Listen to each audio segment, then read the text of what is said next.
social media, some lives look so perfect. You start wondering if they're even real. Everything looks complete. Happy faces, perfect families, a dream life. But there is always something missing, and the part no one ever sees. That's usually where the real danger is hiding. This is the story of a very well-known woman. Someone people envied for her beauty, her success, and the perfect life she showed to the world. A life that looked flawless from the outside. It started with a photo, a smile, a family, and it ended in a basement. Don't forget to like and comment. Your support, my friend, is what keeps this channel alive. Now grab your favorite drink. Let's get into the story.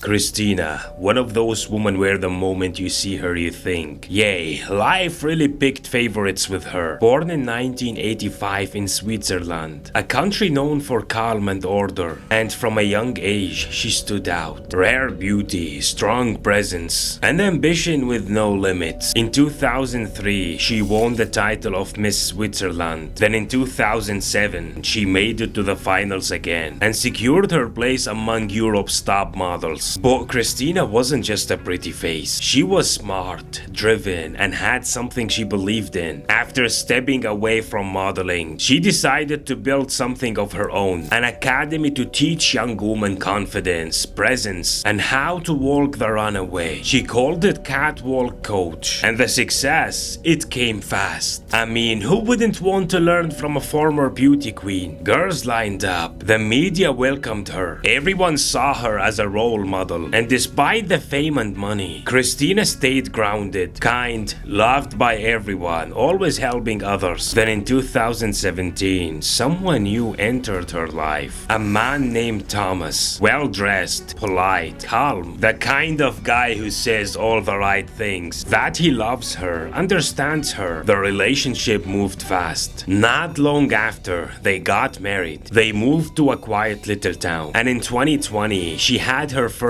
daughter. In 2021, the second. And on social media, the perfect family. A beautiful mother, a handsome father, two adorable daughters. Photos, smiles, birthdays, trips, thousands of followers, and everyone wishing they had that life. But no one knew what was happening behind the photos. No one knew that behind those smiles was a house filled with tension, fear, and a secret that kept growing. No one knew that Kristina was living a silent nightmare. A nightmare that would explode years later and keep an entire country awake at night.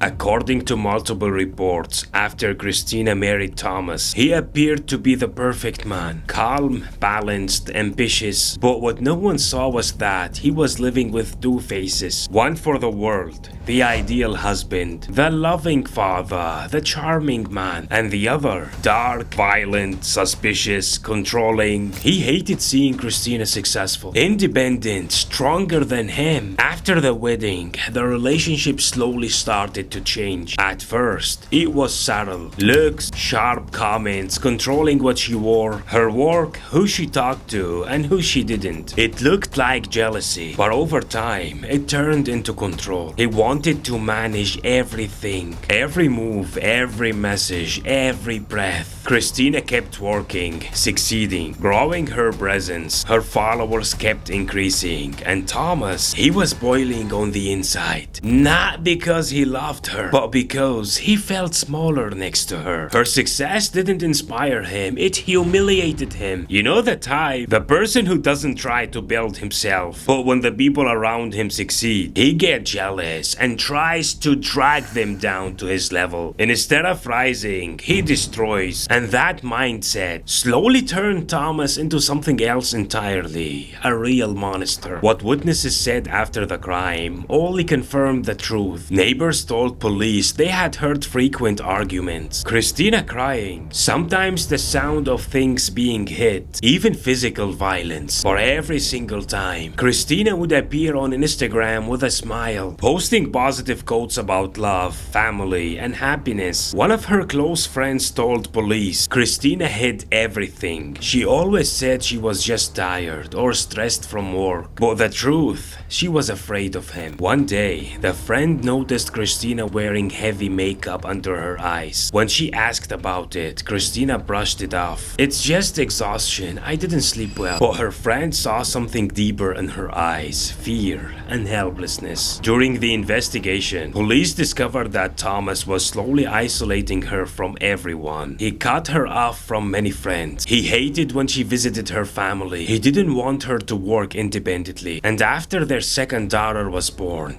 things got worse. Thomas wasn't helping. He wasn't working. And day after day, he became more aggressive, more unstable. And one day, Thomas accused her of cheating. Why? Because she went to a work meeting without telling him. And there was a photo of her standing next to an event organizer. Kristina tried to explain, it's work. But he didn't believe her. From that moment on, he doubted everything she did. And that's when the real psychological abuse began. He stopped her from going out, took her phone, monitored her social media, and he would tell her over and over, I made you and I can destroy you. The most terrifying part, Kristina had started writing in a diary, a place where she finally let the truth out. Police found the notebook after the crime. Inside, she wrote, I feel like a prisoner in a house I built with my own hands. Thomas is no longer the man I knew. Sometimes I look into his eyes and I don't see him. I'm afraid for myself and for my daughters. I don't want them to grow up in this hell. 2 weeks before her death, she wrote one final line. If anything happens to me, Thomas is the reason. Yet, she never went to the police. She never told her family because she was still trying to save her home and because she loved her daughters more than anything. Then came February 13, 2024. That's when hell finally broke loose. Kristina disappeared. She didn't answer calls, didn't take the girls to school, didn't post anything online. And Thomas, he sat at home as if nothing had happened. The school connected the family. Kristina's father went to pick up the girls. When he arrived at the house, he saw Thomas sitting calmly, smiling, preparing lunch. He asked him, where's Kristina? Thomas answered casually, I don't know. She's been acting strange lately, going out, coming back without saying anything. The father tried to stay calm. He went inside, sat with the girls a bit. But before leaving, something felt wrong. Very wrong. So he decided to go down to the basement, and there he saw something that shattered him. A body, or rather, what was left of one. Next to the washing machine, there was a human body part, partially covered, and inside a trash bag, blonde hair was sticking out. The father froze in place. He opened the bag. Inside was his daughter's head. The girl he raised, the girl he once carried in his arms. He ran outside screaming, stopped the first person he saw on the street, and begged them to call the police. Within minutes, the house was surrounded, and Thomas, standing there, smiling, as if he hadn't done anything at all. Not a single sign of fear, not a trace of regret. The moment the police entered Thomas' house, the scene turned into a real-life nightmare. Every corner of the house was hiding a disaster, and in the basement, police found scattered parts of the body, the head, the hands, small pieces of skin. But the strangest thing, almost half of the body was missing. The investigation revealed that Thomas used multiple tools, a kitchen knife, large metal scissors, even an electric saw. But the most disturbing part, some body parts were ground up, then dissolved using chemical solutions. The autopsy revealed horrifying details. Severe blunt force trauma to the head, manual strangulation, hair violently ripped out. The medical examiner stated clearly, what happened wasn't just murder. It was a brutal act of physical and psychological revenge. Police immediately began interrogating Thomas. He was calm, collected, and said with chilling coldness, I found her dead.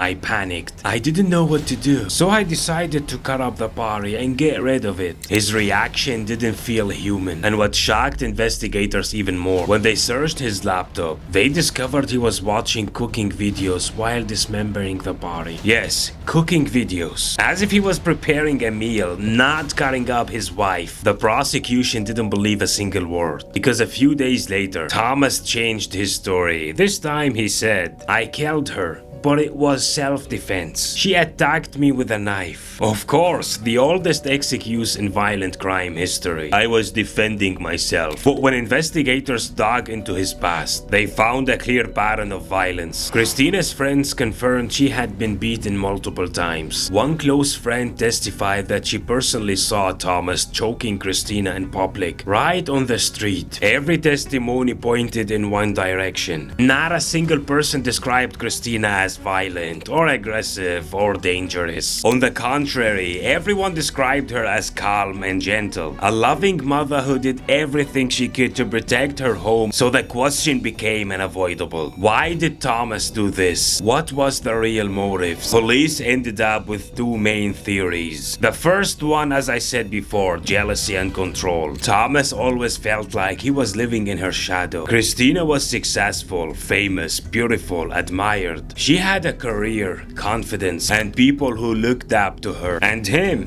no real job, no ambition, no identity of his own. The gap kept growing inside him until admiration turned into resentment, and resentment turned into hatred. In the end, he didn't just want to kill her, he wanted to destroy her. The second, psychological sadism. Psychiatric reports suggest something even darker. Experts said Thomas showed sadistic and violent tendencies. He didn't rush to hide the body. He didn't panic, didn't even try to escape. He took his time. He dismembered her body slowly, watched videos, lived his daily life surrounded by her remains, and tried to process this. During all of that, he was still raising his daughters in the same house. The kids lived upstairs. Their mother's body was cut up downstairs. As investigation expanded, police uncovered a strange pattern in Thomas' past. Old relationships, unhealthy breakups, and one former girlfriend had filed a complaint years earlier, reporting threats and aggressive behavior. The case was closed back then due to lack of evidence. At the same time, police reopened an old missing person case, a young woman who disappeared years earlier. Thomas' name appeared among people close to her. So far, no official confirmation, but the suspicion is there, and it hasn't gone away. The two girls Kristina spent her life protecting lost their mother forever, and their father killed her in a way no human mind should ever have to imagine. Today, the kids live with their grandparents. They are under full care, receiving long-term psychological treatment. The grandfather, the man who discovered the body, suffered a severe psychological collapse. He told police, "I didn't see my daughter. I saw a nightmare, a monster who turned her into pieces." Thomas was arrested, formally charged. He requested bail multiple times. Every single request was denied. The case is still ongoing, but there is unanimous agreement on the outcome: either life imprisonment or confinement in a psychiatric institution for the rest of his life. Because in Switzerland, there is no death penalty. Kristina's case forced Switzerland, one of the safest countries in the world, to rethink the meaning of security, because this wasn't just a murder, it was the destruction of an entire life, and proof that sometimes evil doesn't break in from outside. Sometimes it sleeps next to you